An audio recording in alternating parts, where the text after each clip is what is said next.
ce premier numéro de Bulle de Vie, votre magazine santé et bien-être, je suis allée à la rencontre de Jean-Marc Babou, membre de l'association de biodynamie en Poitou-Charentes, qui forme à ce type de culture. Et je suis allée aussi à la rencontre de Guillaume Vacrenier, propriétaire de la ferme de la Mazra à La Laigne, spécialisée dans la production de plantes aromatiques et médicinales biologiques. Jean-Marc Babou, vous cultivez en biodynamie. Qu'est-ce qui vous a orienté vers ce choix ? Bonjour, en fait je m'intéresse à la biodynamie depuis très longtemps. La biodynamie est issue de la pensée philosophique qui vient de l'anthroposophie, qui a été développée par Rudolf Steiner, et je m'intéresse à cette philosophie depuis très longtemps. Et je voulais pratiquer un jardin comme ça, mais je n'avais pas le temps quand j'étais en activité professionnelle. Et à la retraite, avec mon épouse, on a choisi de pratiquer cette méthode qui nous paraissait particulièrement intéressante. Quelles sont les contraintes de la culture en biodynamie en règle générale, et plus précisément pour un particulier ?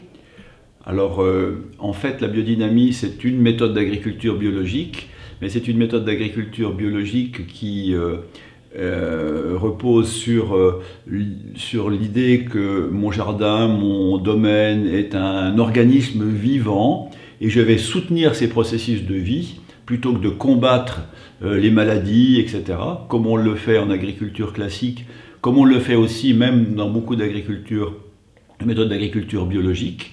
Et en fait, la contrainte, c'est surtout de changer sa manière de penser, de regarder les processus de vie, d'accompagner les processus vivants, plutôt que de combattre les processus morbides, les maladies dans le jardin. Dans un sol comme le tien, il faut quand même passer la grelinette sur la surface que tu peux, et puis surtout semer un engrais vert. Ouais. Et il faut faire ça plusieurs années de suite, et pas n'importe quoi comme engrais vert. Il faut absolument mettre une céréale. Il faut mettre une céréale, une fabacée, ça s'appelle comme ça aujourd'hui, c'est une légumineuse, et une crucifère.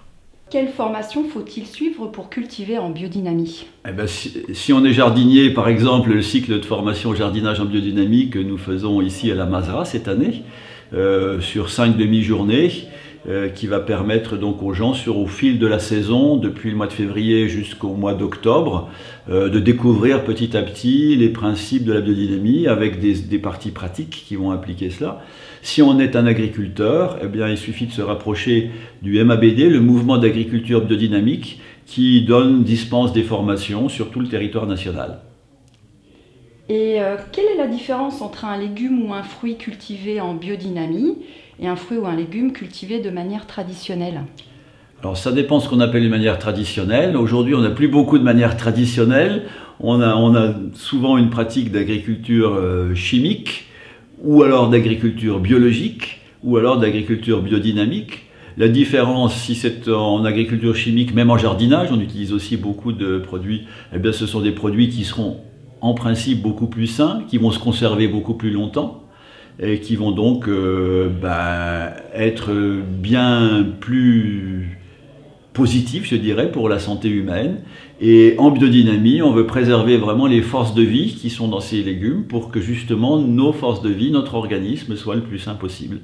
Et en termes de goût, est-ce qu'il y a une différence ? Alors il y a une différence fondamentale en termes de goût entre les légumes en biodynamie, mais aussi surtout les vins en biodynamie, puisque c'est vraiment la méthode de culture où la biodynamie est le plus connue. Les gens connaissent souvent beaucoup les vins en biodynamie.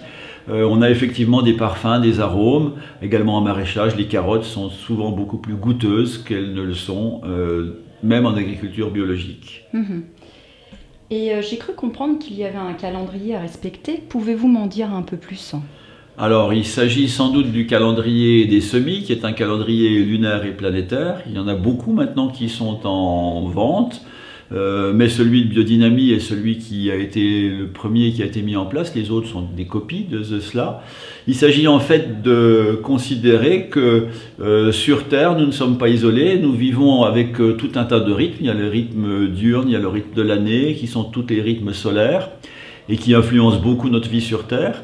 Mais la Lune a aussi des rythmes et les planètes ont aussi des rythmes. Et nous pensons, en biodynamie, qu'il y a des influences qui peuvent venir, qui ne sont pas des influences matérielles, physiques, mesurables directement, mais qui vont favoriser, stimuler la vie des plantes. Et c'est ce à quoi sert ce calendrier.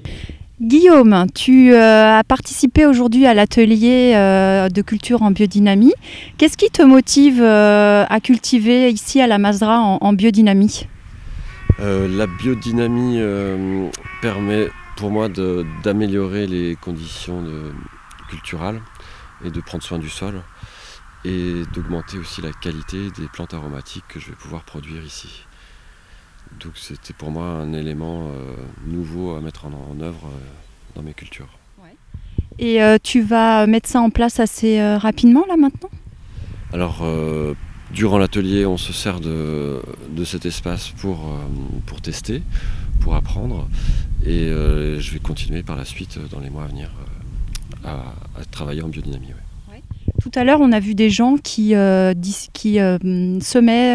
une potion qu'on a filmée tout à l'heure. C'est quoi exactement ?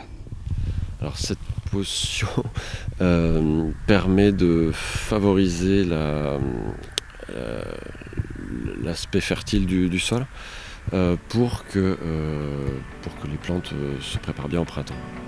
Vous l'aurez compris, la biodynamie permet de produire des fruits, des légumes et des plantes de qualité, tout en préservant les sols et la biodiversité. Vous pourrez retrouver les contacts de la Masra et de l'association de biodynamie en Poitou-Charentes sur le site d'Onis TV. Et j'aurai le plaisir de vous retrouver le 10 juin pour le prochain numéro de Bulle de Vie consacré à l'olfactothérapie.